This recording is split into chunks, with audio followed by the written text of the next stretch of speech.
Nella notte i carabinieri di Palermo hanno eseguito 16 fermi di indiziato di delitto nei confronti di altrettanti cittadini italiani responsabili di associazioni di tipo mafioso, tentato omicidio, estorsione ed altro.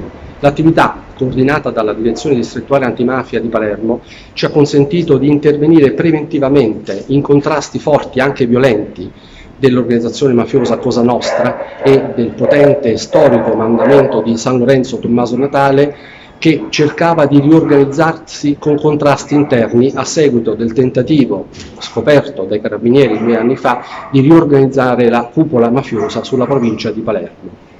Le indagini ci hanno consentito di dimostrare come i mafiosi tentassero qui nel quartiere dello Zen, dove siamo adesso, di dare una sorta di welfare mafioso alla gente che aveva bisogno durante la prima fase del lockdown, addirittura con sussidi di tipo alimentare, che sono stati scoperti dai carabinieri.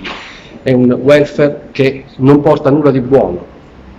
Anche in questa occasione i carabinieri hanno dimostrato un'attività pervasiva di controllo del territorio che passava tramite le estorsioni, il pizzo, la necessità di ottenere soldi dal territorio.